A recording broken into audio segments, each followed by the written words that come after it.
Star star mega star star star star mega star star. Hi, అంతా కాఫీలు తాగారా? టిఫినీలు తిన్నారా? తినకపోతే నన్ను ఎట్టమని మాత్రం అడగండి. సరే, ఈ విషయంలోకి వెళ్తే యాక్టింగ్ లో కానీ, స్టెప్పుల్లో కానీ, వ్యక్తిత్వంలో కానీ మెగాస్టార్ మెగాస్టార్. ఎంత చెప్పినా తక్కువే మెగాస్టార్ గురించి. అందుకే ఆ భాష ఈ భాష అని కాదు, అన్ని భాషల్లోనూ అభిమానుల్ని సంపాదించుకున్నారు. ఒక్క సినిమాల విషయంలోనే కాదు, ఆయన మంచి మనసుకి కూడా బోలెడంత మంది అభిమానులు ఉన్నారు. ఇక ఇప్పుడు చెప్పొచ్చే విషయం ఏంటంటే, హీరోలంతా ఇప్పుడు పాన్ ఇండియా సినిమాలు, పానవరళ్ళు సినిమాలు అని బుర్రబద్దలు పెట్టేసుకుంటున్నారు. కానీ వీళ్ళందరికంటే ముందే మెగాస్టార్ కి పానవరళ్ళు సినిమా చేసే ఛాన్స్ వచ్చింది. పిల్లబచ్చగాళ్ళు ఆ రికార్డులు ఈ రికార్డులు అని సంకలు గుద్దుకుంటున్నారు. కానీ తెలుగు సినిమా ఏపీ తప్ప మరో రాష్ట్రంలోకి పెద్దగా వెళ్ళని టైంలోనే మెగాస్టార్ చిరంజీవి గారికి హాలీవుడ్ సినిమా చేసే అవకాశం వచ్చింది. అది మెగాస్టార్ రేంజ్. ఇప్పుడు మన వాళ్ళు ఇంగ్లీష్ సినిమాలో చిన్న పాత్ర చేస్తేనే అబ్బో హాలీవుడ్ సినిమాలో చేస్తున్నాడు రోయ్ అని గొప్పగా చెప్పుకుంటున్నారు. కానీ అప్పుడెప్పుడో అంటే 1998లోనే మెగాస్టార్ గారు గ్లోబల్ స్టార్ అయ్యేవారు. కానీ కూసింతలో జారిపోయింది ఛాన్స్. అట్లాగని సినిమా ఛాన్స్ మిస్ అవ్వలేదు, సినిమా మధ్యలోనే ఆగిపోయింది. ఇంతకీ ఆ కథ ఏంటి, దాని సంగతి ఏంటి అని వివరాల్లోకి వెళ్తే మెగాస్టార్ ఫుల్ స్వింగ్ లో ఉన్న రోజులయ్యి.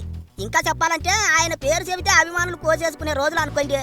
అట్లాంటి టైంలో మెగాస్టార్ కి ఉన్న స్టార్ డమ్ము ఆ అభిమానుల్ని చూసి తెలుగు, హిందీ, ఇంగ్లీష్ భాషల్లో అబూ బాగ్దాద్ గజ దొంగ సినిమా మొదలెట్టారు. సినిమాలో కౌబాయ్ గెటప్ తో మెగాస్టార్ ని హాలీవుడ్ రేంజ్ లో చూపెట్టాలని షూటింగ్ కూడా మొదలెట్టారు. రెహమాన్ తో పాటలు కొట్టిద్దామని అడ్వాన్స్ కూడా ఇచ్చేశారట. 1998లోనే 50 కోట్ల బడ్జెట్ తో మెగాస్టార్ తో సినిమా తీయాలని నిర్మాతలు రెడీ అయిపోనారంటే ఆయన రేంజ్ ఏంటో అర్థం చేసుకోండి.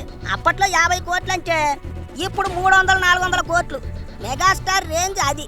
హాలీవుడ్ లో అప్పట్లో హీరోలు గుర్రాల మీద తిరిగే సినిమాలకు జనం ఎగబడి వెళ్లేవాళ్ళు. చిరంజీవి గారితో కూడా అట్లాంటి సినిమాయే చేసి సూపర్ హిట్ కొడదామని చూశారు. కానీ అబూ బాగ్దాద్ గజ దొంగ స్టోరీ ఓ మతానికి వ్యతిరేకంగా ఉందని అప్పట్లోనే పెద్ద పెద్ద గొడవలు అయిపోయినాయట. ఏసేం పెద్ద మనుషుల దగ్గరికి పంచాయతీకి వెళ్తే సినిమా తిస్తే గలాట అయిపోద్ది, ఇక మీ ఇష్టం అన్నారట. లేనిపోని గలాట ఎందుకులే అని షూటింగ్ ఓ షెడ్యూల్ అయ్యాక సినిమా ఆగిపోయింది. 20% షూటింగ్ జరిగినా ఆ సినిమా నుంచి కొన్ని పోస్టర్లు తప్ప మరేటి బయటికి రాలేదు.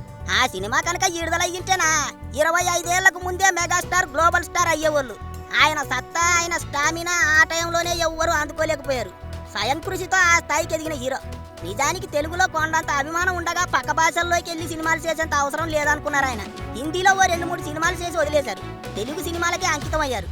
ఇప్పుడు వాళ్ళ సినిమా జపాన్ లో ఆడుతుంది, వీళ్ళ సినిమా చైనాలో ఆడుతుంది అని గొప్పగా చెప్పుకుంటున్నాం. కానీ 25 ఏళ్ల క్రితమే చిరంజీవి గారి స్వయం కృషి సినిమా రష్యన్ భాషలోకి డబ్బింగ్ చేసి రష్యాలో విడుదల చేశారు. 1987లోనే ఆస్కార్ వేడుకలకు హాజరయ్యారు. సౌత్ లో ఆస్కార్ వేడుకలకు హాజరైన తొలి హీరో చిరంజీవి గారే. డాన్సుల్లో మేమంటే మేమని ఇప్పుడు గొప్పలు చెప్పుకుంటున్నారు బచ్చాగాళ్ళు. కానీ తెలుగు ఆడియన్స్ కి పసివాడి ప్రాణం సినిమాతో బ్రేక్ డాన్స్ ని పరిచయం చేసింది మెగాస్టార్. సినిమాలకు అన్ని కోట్లు వచ్చాయి, ఇన్ని కోట్లు వచ్చాయని పోస్టర్లు అయితే ఘనంగా వేసుకుంటున్నారు. కానీ ట్యాక్సులు కట్టమంటే మాత్రం బిక్కమోహం వేస్తున్నారు ఇప్పుడు కొంతమంది హీరోలు. కానీ అప్పట్లోనే అందరికంటే ఎక్కువ పన్నులు కట్టిన హీరోగా రికార్డులు సృష్టించారు మెగాస్టార్. పన్నులు ఎగ్గొట్టకుండా కట్టినందుకు కేంద్ర ప్రభుత్వం సమ్మాన్ అనే అవార్డు ఇచ్చి సత్కారం చేసింది. కలెక్షన్లు అని గొప్పలు చెప్పుకుంటున్నారు. ఆ కాలంలోనే తెలుగులో 10 కోట్లు వసూలు చేసిన తొలి సినిమా ఘరానా మొగుడు.